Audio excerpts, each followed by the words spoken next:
Hey everybody, what's happening? Mark here coming at you on a Thursday with a bonus episode. Cryptonaut Podcast presents Evil Science and Magic Buddies. This is our first episode of this bonus series that we're going to be doing. We're not necessarily covering creatures. We're just covering off topics that don't necessarily fit under the normal podcast. I give a little bit of an explanation in the beginning of the show for it. So without further ado, let's talk about Cryptid Crate. You thought I was going to say cue the creepy music, Chris, but I'm not. Don't jump ahead just yet. I know we're all excited. I'm excited too. Evil Science and Magic Buddies. What's it about? We don't even really know yet, but let's talk about Cryptid Crate. So, Cryptid Crate is a monthly subscription box filled with various cryptozoology and paranormal-themed items to wear, display, and collect. You can expect a carefully curated box filled with cryptastic pieces from indie makers and artisans pertaining to Bigfoot, Sasquatch, UFOs, ghosts, and other cryptid and mysterious creatures. CryptidCrate.com, enter our promo code GRAMPUS, that's GRAMPUS, at checkout to get 10% off the entire life of your subscription. So, our old code was 20% off your first monthly box. The new code, GRAMPUS, GRAMPUS, is 10% off the entire life of your subscription. So if you've been thinking about signing up for Cryptid Crate and you've been on the fence, you're not sure about it, use our promo code. It's going to get you 10% off the entire life of your subscription. So check that out. Also, too, don't forget, this Saturday we're going to be at the Salt City Horror Festival. That is Saturday, April 28th at the Palace Theater in Syracuse, New York. We're going to have a table set up. We're hoping to hang out, talk to a bunch of you folks. Any of you local listeners want to come out and say hi, feel free. We're going to be there pretty much all day. So, yeah, again, check that out. That is the Salt City Horror Festival, Saturday, April 28th, the Palace Theater in Syracuse, New York. The link for tickets and information will be in the description of this podcast, as always. Now, this is normally the time where I say, Chris, cue that creepy music, but we have a new theme for Evil Science and Magic Buddies. So, I'm not even going to say anything. I'm just going to let it play right about now. Evil Science and Magic Buddies.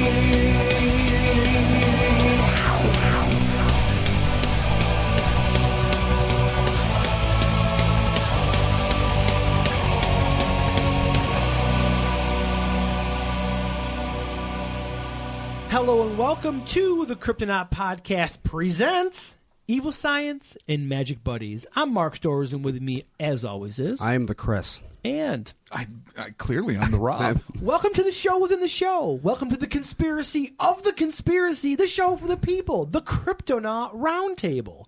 We're not necessarily covering a creature or an entity today. We're talking about crypto history with our very own Robert Morphy. Hello. I don't know how to react to our that. Special guest. Our special guest, the guy who's always here, who's here every reading the week. stories. Yeah. We're going to call this the Misadventures in Cryptozoology with Rob Morphy. That because is apt. Rob, out of the three of us, Yeah. Rob has more misadventures in cryptozoology than Chris or I. Yeah. Yeah. As a matter of fact, by you a narrow have, margin. You have all of the misadventures in cryptozoology, if I'm not mistaken. Well, and by misadventures, I mean close calls and being places that you shouldn't be. that's true. There you go. That's more than Chris and I have. Yeah. No, Yeah. because I mean, I will be the first to admit that in the long and perhaps slightly less than illustrious history of since we created American Monsters back in the early 2000s, which became Cryptopia, and then eventually launched the Cryptonaut podcast. I am a guy, I consider myself, this is a fancy title I've bestowed upon me. Oh, my God. No. A pop culture folklorist. Oh, In the I sense like that better than cryptozoologist. that I like to integrate these traditional legends, be they from, contemporary 21st century eyewitnesses or Aboriginal peoples or whatever, into a context of what was happening at the time. If it was in the 20th century, what was going on cinematically and stuff. So I'm a guy that feels much more comfortable with mounds of books and research than I am in the field. But that doesn't mean I've never gone into the field. But you've been in the field, and we're going to be talking about it on this episode because you have some pretty interesting tales, my friend. I've had some interesting flirtations with... Malaria? Well, yeah. Yeah, Okay, that's true. we'll get there. Yeah. Crocodiles? Mind wolves. Mind wolves. Mind wolf? 11 mind wolves. Yep. If it got up to 12, I don't think I'd be here today. You Yeah. would mentally be able to handle the 12th Yeah, mind you wolf. barely, 12 mind barely wolves? made it. You don't come home. So let's start at... I've never had a mind wolf encounter. Should we start with American Monsters? We can start with that. If you conduct this, because I'm right. just uncomfortably, I might add to our listeners, riding shotgun on this, because talking about me is not my favorite thing. Well, actually, let's go before American Monsters. Let's go to South Africa. So when you were in South Africa, tell the people about your adventures in South Africa. Okay, well, I went to South Africa to hang out with a buddy of mine, in all fairness. I don't want to make it like, and I packed a big expedition, and I hired 1,000, people to carry my luggage into the dense jungles. I was there visiting a buddy of mine named Vani Pakri, who is now Vani Bula. Shout out to Vani if she's listening. What up, Vani? And I met her here as an au pair. So we hit it off, became really close friends, and then I went to South Africa to visit her. But while I was there, I'm like, I'm not going to waste this opportunity, because there is the Yaba of Howick Falls, which is this horse-headed eel-like creature that's supposed to live at the bottom of this, torrential, churning pit of water beneath these very steep falls. So I'm like, I'm gonna see all these things. But the thing that excited me the most was, because we just traveled all around and just basically visited as much as we could and saw as much as we could, was the legendary Mamlambo. Now, the Mamlambo, for those who don't know, is translated, I guess, roughly as the brain sucker. And it was this creature who, in 1997, which was not long before I went to South Africa, just a couple of years, was allegedly responsible for the deaths of 9 people. And it's reptilian, long-bodied, long neck. It has a proboscis-like mouth that is supposed to just inject into the base of your skull and suck your fucking brain out. So that's why it's literally a brain sucker. That's terrifying. Yeah, it's kind of horrible. So you knew about this and you went to go look at it? Absolutely. Because her sister lived so close. So it was really convenient that all the places we went, first off, the exchange rate was like $11 to 1. So even though I just worked on a screenplay, just to paint a picture, I had been living in the house in Beverly Hills of the world's largest emerald exporter named Ishi Hayata, with his 3 extremely beautiful and totally kind daughters, one of whom was an MTV VJ in Japan. So I was living in the guest house of his mansion, writing his life story into a screenplay. Like all of us do in normal life. That's what happened. I'm living, okay. So I'm in Hollywood. I'm hanging out with, what is he, an emerald baron? Yeah, he was a Japanese emerald baron who went to Colombia, whose daughter got kidnapped. He raised his own army to rescue her.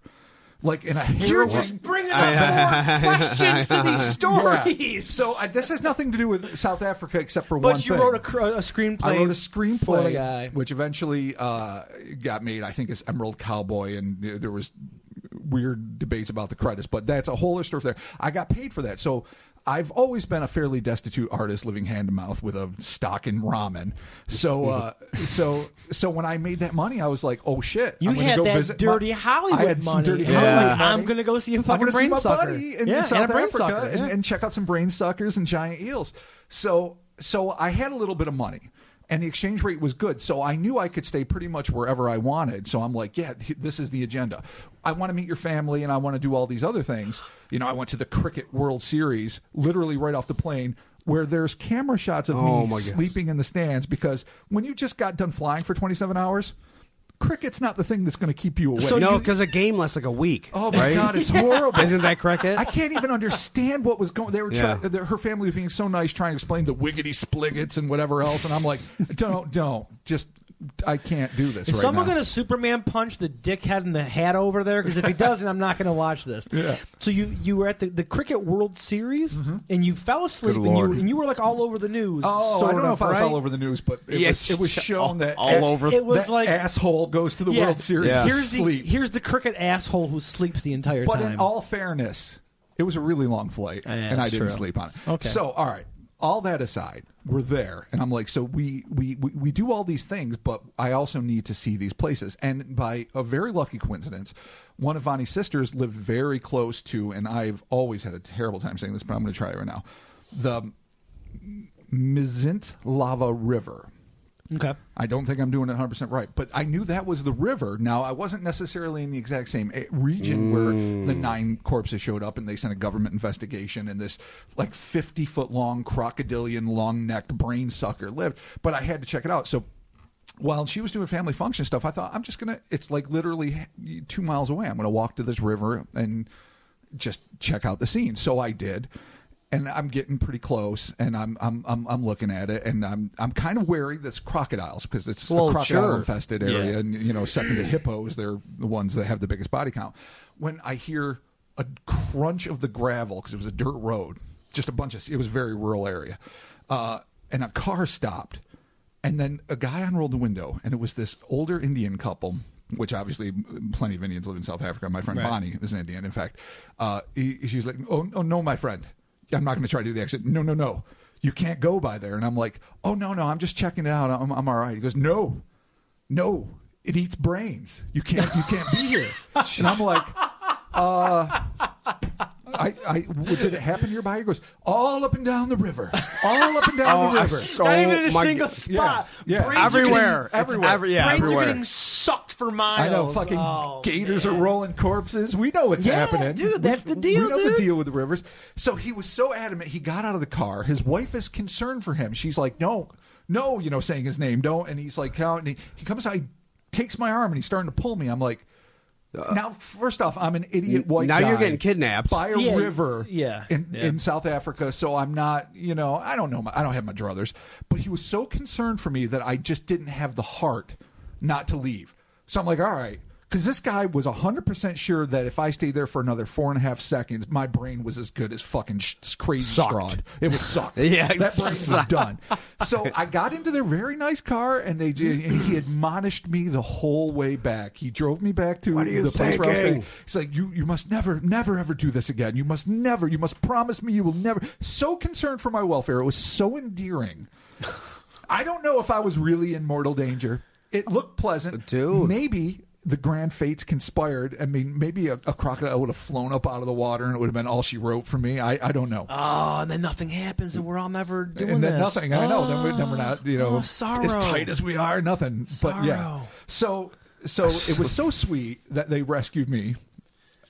Yeah. So what's kind of funny about that is it's like you obviously know the creatures in this area, but generally speaking, when we've gone to look at like UFOs or we've gone to check out like an alleged Bigfoot in Montezuma or whatever, that's not generally what happens. You don't show up and a person stops like you need to get out of here. Like that's what struck me, the genuine fear. The affirmation of like there's a general thing apparently. And I'm sure that you've known about the name Lambo for a while. Well, I've been reading about there. the account since '97, which at that point was about 2.5, 3 years. So before when you I actually went. get to the spot, and there's like you got a spot on a the spot, river, just a random and there spot. was no bad deal. Let me describe it for you. It was weird. a really like a dusty road, like gravel road. It's not really. I misspoke. There were stones on it, but it was just a dirt road. Right.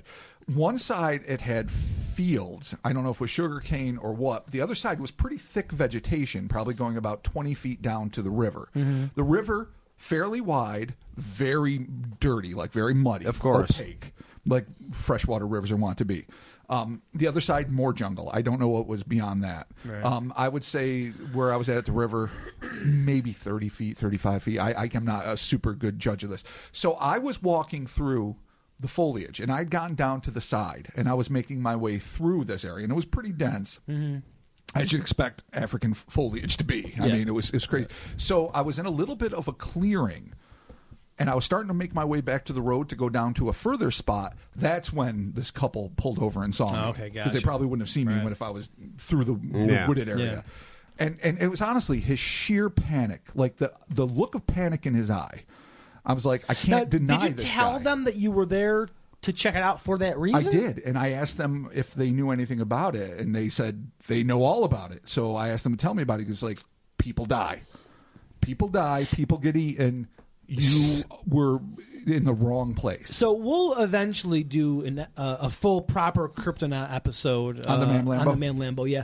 But part of the thing too, though, is wasn't this like a government sanctioned? Like we need to go get this thing? Yeah, because so many people were dying. So the South African government was like, boys, get your guns. We're going Man Lambo hunting. Well, yes. But of course, like a lot of government employees, they were pretty skeptical about the whole thing. When they inspected some of the corpses, they were like, oh, this looks like crab attacks, basically. They blamed the mutilations on, I guess, the rampant Okay, you freshwater crabs of the river. You have experiences with crabs, Chris. No, I don't. Not like crab that. legs. But Jesus, that's seafood. horrible. I mean seafood. Yeah, I not get the venereal disease. Chris has had experience with seafood. He has handled more crabs than I. What the authorities said was something to the effect that the corpses were mutilated after the fact by crabs, whether or not they were devouring them and or just randomly pinching them. Because for it sounded shits like these and people were giggles. being attacked by crabs, which is Yeah. why I Yeah, that's wanted what I to thought for a confirm second, with too. I said it poorly. the master of Master crab lore. Crabs. No, that Yeah. makes Master that crab makes lore. sense. Crab lore. Crab lore. That's actually a great title to have. Master It's crab in a lore. mini Crab Chris lore. Tubman. Yeah. So you're in South Africa. You check this out. Now, is that all that you did as far as the No. instance with the Mame Lambo? We went to Howick Falls. Now, again, I saw no cryptids. I'm gonna fully reveal that there's nothing in Al Capone's vault early on. I have yet to see a monster, much to No. my eternal chagrin. No, I know. Me Though I've been lucky too, enough to I interview think. people and know personally people that have seen some really fascinating things.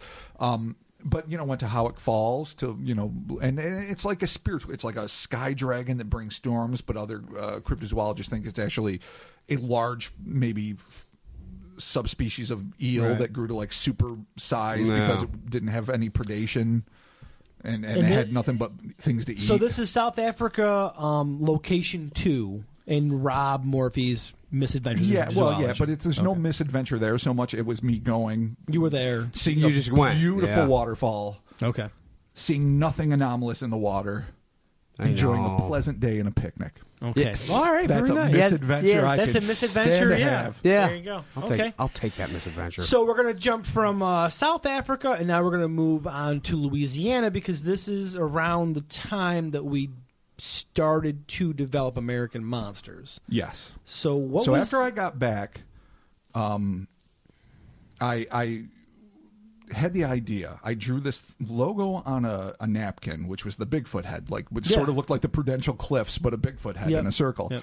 And then I proposed to our original partner, Mike DeForest, old buddy of mine. We were planning on visiting our friend in Dallas, Texas. And so what I said was, if we're going to go down there anyway and we're going to spend a couple weeks, why don't we just take a shortcut, go down to Louisiana? The Honey Island Swamp Monster has always been one of my favorite legends. Right. Ever since I saw it on In Search of when I was a kid, which was just a huge inspiration for me. So I was like, if we're going to do this anyway, let's get a camera, let's get some shit together, let's schedule some interviews, let's just go down there and make a documentary. And then I had the logo, and then it was soon after that we approached you, and it was like, because you were building us a website like for, I don't know, shooting wedding videos and shit, like a production company website. That's when we decided to put your focus completely, and you were part of the team at this point. We're like, Yep. Mark, scrap this whole thing. And we're let's going to just make do a all resource site crypto, about yeah. cryptozoology. Yeah. And we're going to use it to facilitate not only this documentary, but also create kind of a general buzz about monsters, which at the time, if you can recall, I mean, we live in a sea of a billion successful and failed paranormal shows for the last 15 years. But at the time, it was a dearth. It was a desert. Nobody was doing anything paranormal. Was this before or just around the time like Ghost Hunters? It was before.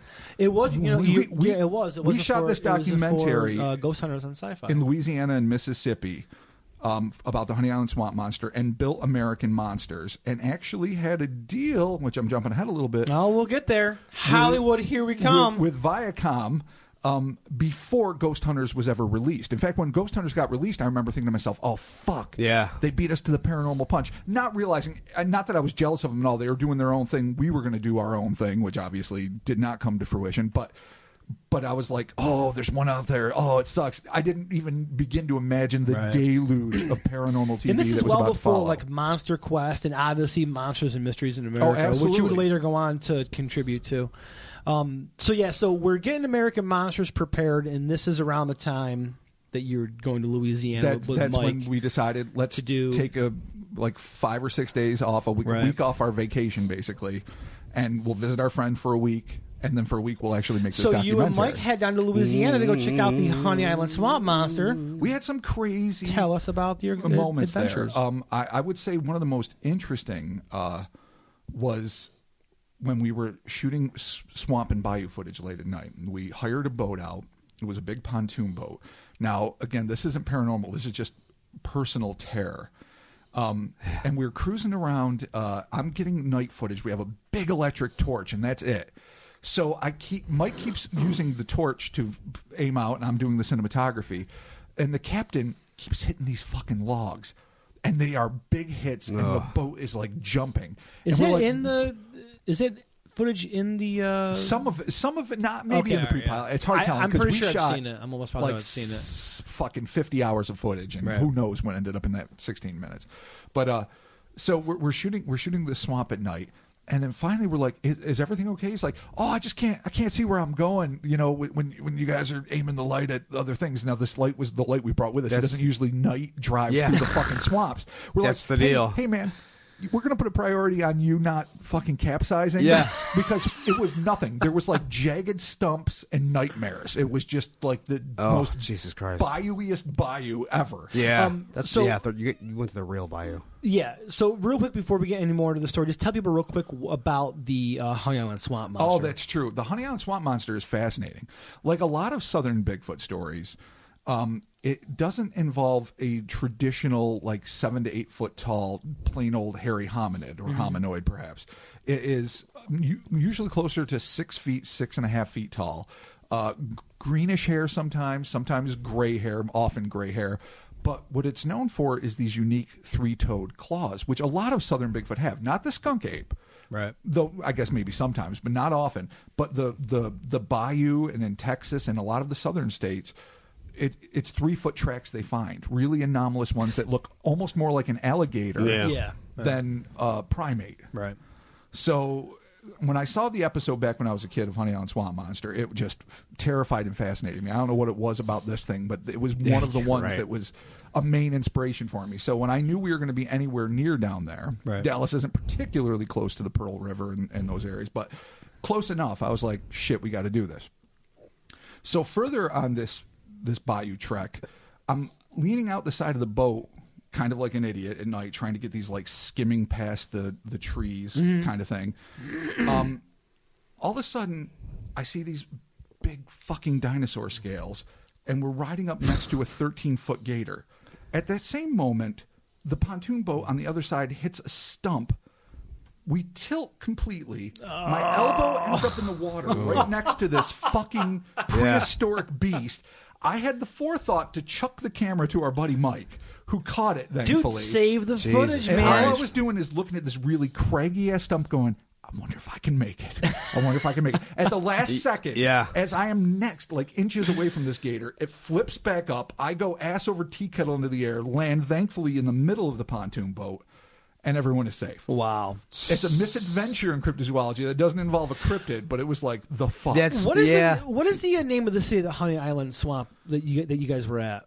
Well, we went to a lot of different cities around there, because you guys we were mostly situated around Pearl River. Okay, so you guys show up and you're like, "Hey, we're here to talk about the Honey Island Swamp Monster." So, what was like the reception from the town when you and Mike roll up with a van, possibly stinking of booze, and you're like, "What's up, guys? We got a camera. Let's talk Honey Island Swamp Monster." We did clean ourselves up before we went out filming. A hint of booze. Some people were, because no one had talked about this in years. Like again, it wasn't like the cryptid fascination hadn't re-exploded yet. So people were like, "Oh, no one, it's whatever, la la." But we met some people that were truly kind of in awe of it, and this one guy was really fascinating.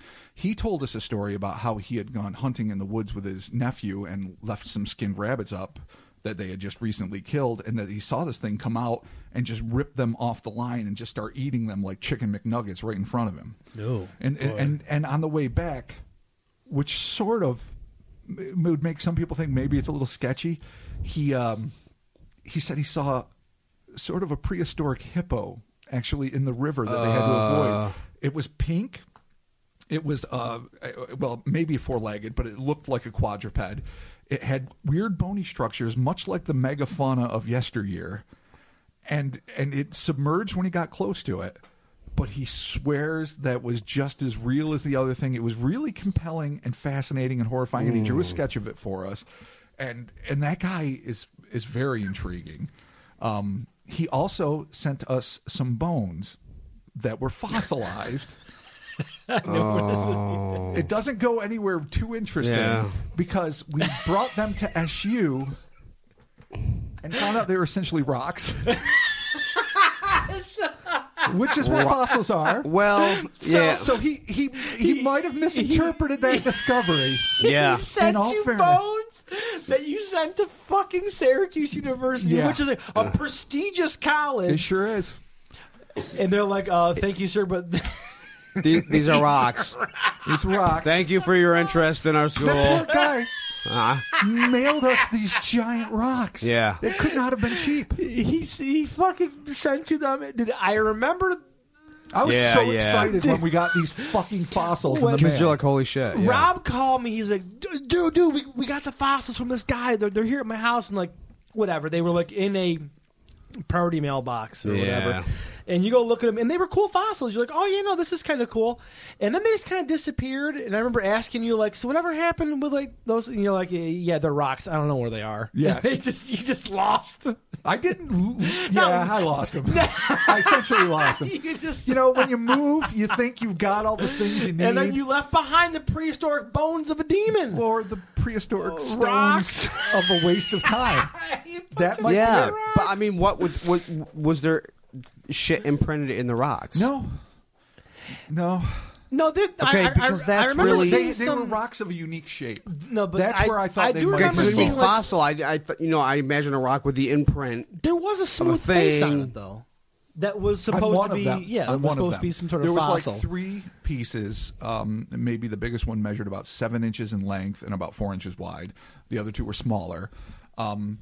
It was hard telling because they were supposed to be fossilized. But then again, who the F knows? Once Right. something's fossilized, Now- it is a mineral, and you know, I'm sure the people that looked at it at Syracuse would, you know, weren't like trying to like, I didn't make this discovery. Fuck him. I'm going to lie and say it's a pebble. You know, I'm sure they were being authentic. I found the When- bones of an when angel. I talked to them, they seemed almost regretful. Well, that unless they didn't were find under something. duress. From what big? My God, this big will change anthropology? life on Earth. Yeah, dude, they found the bones of an angel. See? Oh my God! If we Say it's slate. Say it's fucking slate. It's fucking lime.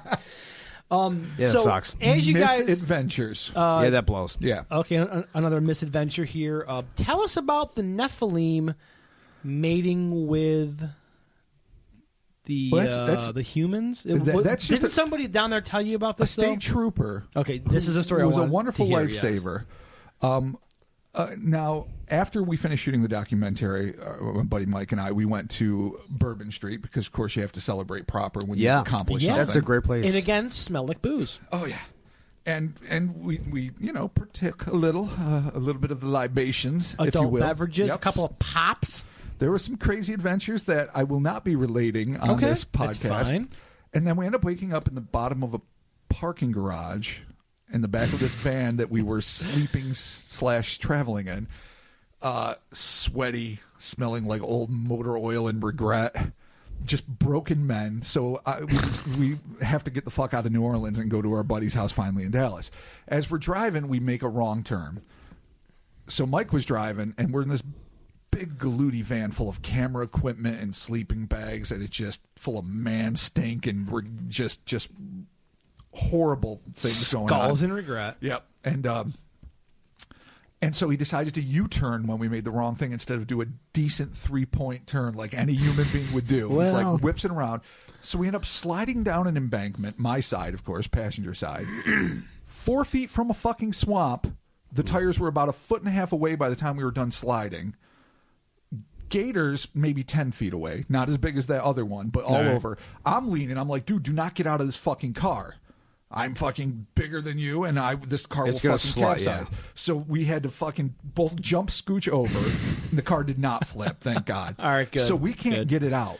And the more we were trying to like push and do things, because it was a steep, like, I don't know, more than maybe a 45-degree incline. I'm not an expert in that, but it was so steep that the wheels were a little bit off the road on the roadside. Yeah, it's not good. And we were just fucked. So he's beat. We're both hungover as the dills. We don't know what the hell's going on. He passes out on the side of the road next to a dead fucking vulture. Mike passed out That's way to go. Passed away. next to a dead vulture. Right. I'm sitting on the bumper questioning everything I've ever done in my life. Are you having a real life moment where you're Oh. like, I should have finished college. I know, I'm going to church. I'm going back to school. I'm getting my life in order. Oh, my God, I'm going to dude, say sorry to all my ex-girlfriends. I'm going to get this shit right. I'm going to rebuild my comic collection. from issue 1. I- So, well, this sweet young girl pulls up, and I was just like, oh, my God, dude. She's like, oh, you know, I go to school in Louisiana. She had like one of those great Southern Belle accents. I'm like, you've made a grave error. We are two scummy men with a van. You don't stop for us. Yeah, yeah, We're no. Southern hospitality. You see that vulture and that passed out dude? That's a ploy. Yeah, don't you understand? That's a what's trap. happening? Have you not I seen know. Texas Chainsaw Massacre? Like, I we did. are going to eat your face. I sternly lectured her, saying, "You are so lucky that we are gentle crypto geeks and not fucking horrible mayhem-ridden scumbags." Where's her father? But she is a saint. She went to the next town, sent back a state trooper. The Oh, state okay, trooper good. came back. An awesome man. He understood how fucking sketchy we looked. He was like, "You gonna open the back of the van for me, son?" I'm like, "Yes, sir. Of course I am." You know, and we do, and it's all camera gear, la la. So finally, he's like, "What's your plans?" You know, he thought maybe we were, I don't know, northern pornographers coming to sully the South or something. I see your Pornographers. friend over here is passed Yeah. out by a vulture. Yeah. What's he going to do? Yeah, what is? he What are you going doing to that vulture? Mostly nothing. And mostly I know. nothing. That's the key phrase. So once I started explaining to him that we actually were down there shooting a documentary on the Honey Island Swamp Monster, his demeanor completely fucking changed. And that's when he began regaling us with a story, as he was decently calling for a tow truck, about how the Nephilims, they came down from heaven, man. and they had sex with the human ladies. That's the deal. And that's where you get the big feats. And yes, it was his plural, and I'm grateful for it. And he would just Well, yeah, the went on and Nephilim on. had sex with more than one woman, hence creating big feet. And now Or there's is the it- Old is Testament does story Bigfoot's work too, or of the no? giants being the progeny of Yeah. angels and the women they seduced. Yeah.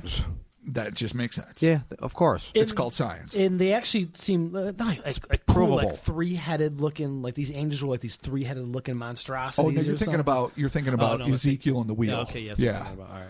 Which is the UFO. Well, thing. regardless, the Nephilim came down and they created Bigfoot. So Yeah. cool. But he went on Moving and on. along. It was Yeah, just basically, no, yeah. no, but honestly, We all know that, he but- involved it with the Bermuda Triangle. There were UFOs like this. I would have killed Oh, my God. to have had my camera See, going. oh, my when God, this yeah, happened. I know. This is the time when I was heavily into all this with like early Alex Jones before he went complete fucking insanity. Right. And like Art Bell. This is before George Norrie. This is Oh, yeah. OG Art Bell. Like, Oh yeah. this was the fun shit. And this guy was just telling you about it. Just the whole thing. He had a great, like, the cop went from, I feel like we were 4 minutes away from getting shot, you know, just fucking up. Just Then once, he's just Yankee, laying the truth to- on you. Once he Yeah. found out we were TV guys, and we weren't, we were just absolute, you know, rough shotting it ourselves, but Right. TV guys, just spilling what was his life's work of connecting the dots of all these disparate paranormal phenomenon into one thing. I think he even mentioned a Mothman at one point. I Yeah. mean, it all correlated, but it all went back to biblical roots. It was I've heard those fascinating theories as well, yeah. and bizarre. And I was so hungover and so sunburned at this point. Just the sun had been beating. beat It red was like lobster up. 143 degrees out in the middle of fucking nowhere, in the middle of Louisiana. But I always thank God for this because, I mean, he saved our lives and got us, and that lovely young lady who never should have stopped for two people that look like us with a van. Yeah, that's terrible. And bearded scumbags in the middle of nowhere, just so hungover and broken by life. Mike is passed out by a dead vulture. Oh. Some sort of buzzard. I don't know exactly what. All right, so real quick, we're just going to backtrack for a second here. So while you were at the Honey Island Swamp, you interviewed the woman whose grandfather, Dana Holyfield, and Okay. we actually got to handle and deal with the original plaster cast taken by her grandfather, the one who was featured in that original In Search of cartoon, Jesus Christ, program. And so to actually touch that original, it had hooked claws. It was about 6, 7, maybe even 8 inches long. Right. Had a big round heel, but the toes splayed out in a way that it would take to support its weight. It was So you fascinating. got to see the original casting. Got to of it. hold the original cast. Really? It was so Nice. exciting. It filmed interviews with her. We filmed interviews with a lot of fascinating people. It was a great time, and And yeah, I do. That's the kind of field work I love to do, where you actually are chronicling new stories from people, Right? Getting details that maybe had been missed in the past, or questions that just weren't asked.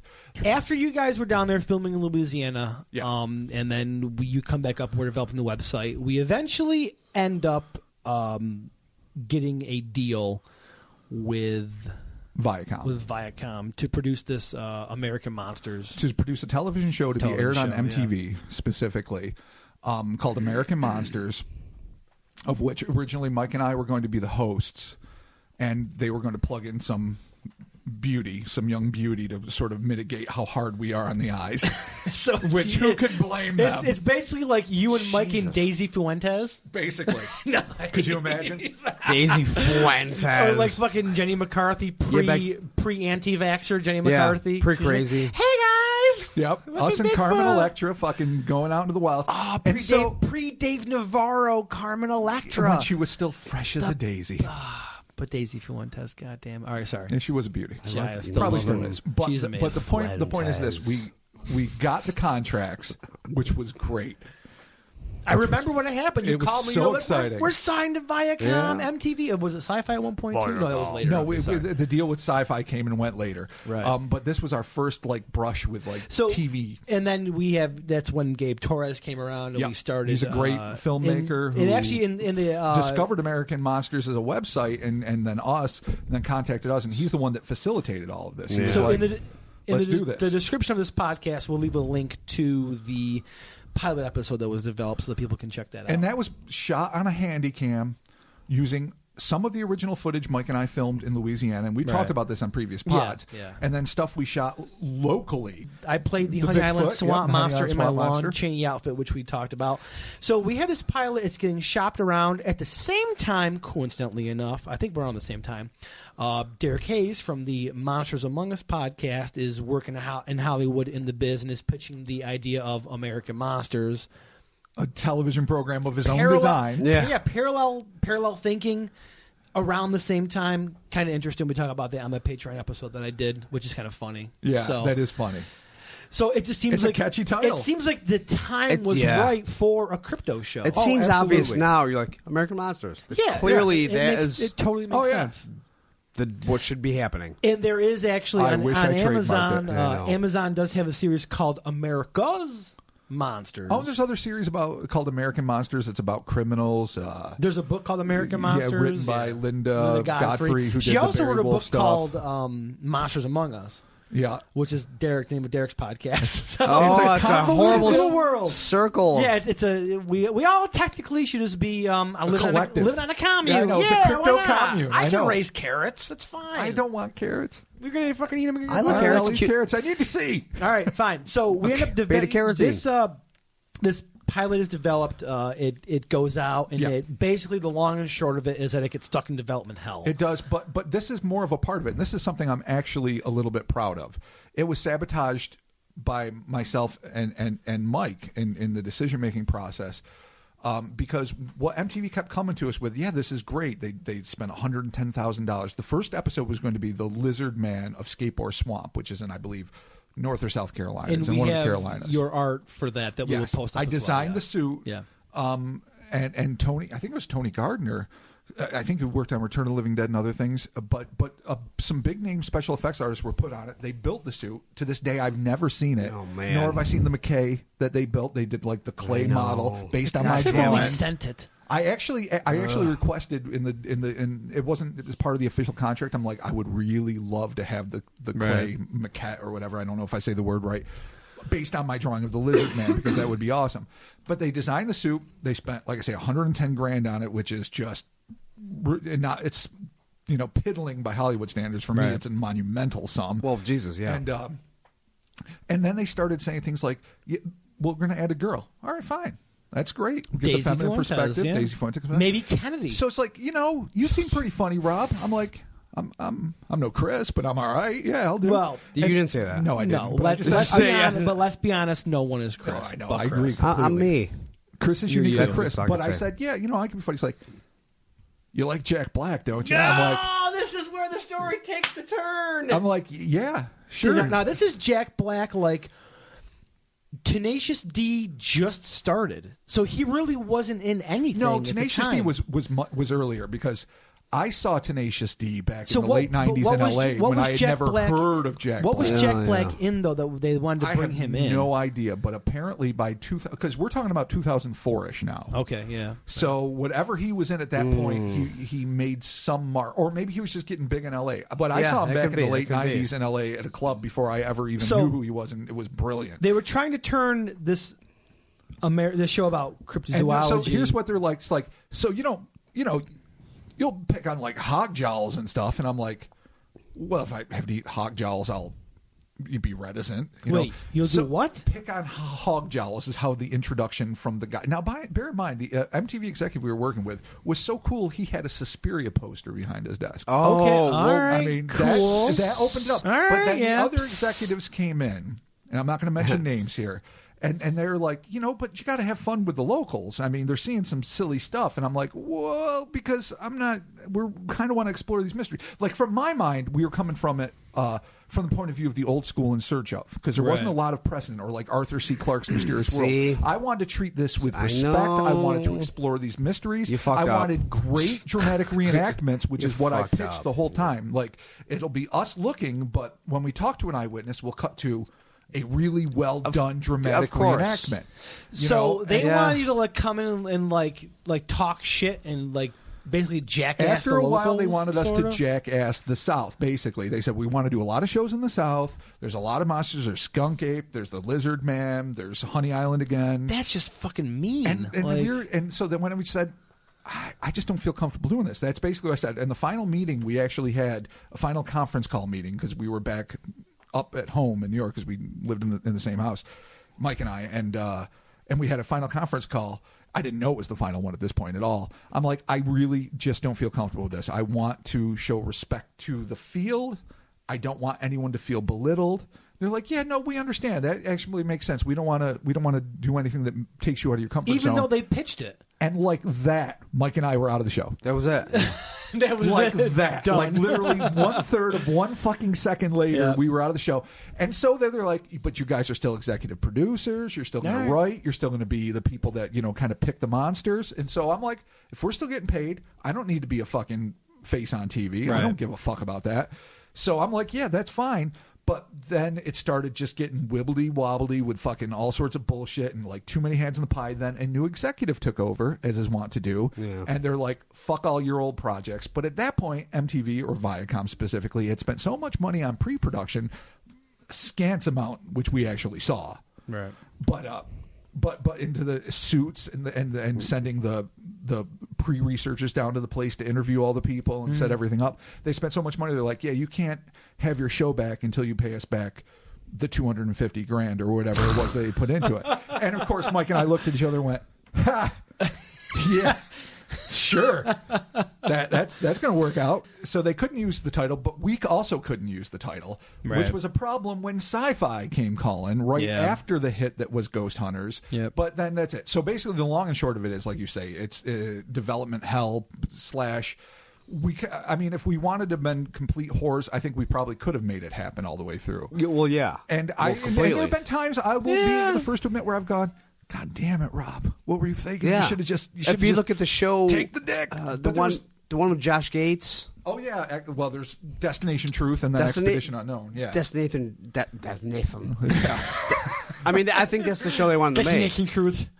It does what it does. Yeah. But it's a little funny, and they kind of poke. Yeah. They do poke a little, yeah. Though they poke a lot, really. Yeah, you're right. Well, I mean, then later you would go on to contribute to Monsters and Mysteries in America. Yep. Then you contribute to a couple of research. I did artwork for them. A couple of different shows, or just the one? In Australia, a few, and magazines and other publications. Like I've written articles and done illustrations for a lot of things. That was going to be part of the show too, because I'm an artist, obviously. So I was going to do like crime sketch arts, like for the eyewitnesses, like they describe what they saw and I would draw it out. Yeah. So the show, as we originally envisioned, it would have been pretty cool, where we're exploring, we're talking to eyewitnesses, I'm drawing the pictures, and then we do these really cool dramatic reenactments, and a better caliber than Monsters and Mysteries in America, which is kind of like Halloween masks and duct tape. But that's all right. They're doing the best they can. So for them, yeah, I've done artwork and submitted ideas for them to do in shows that they've used.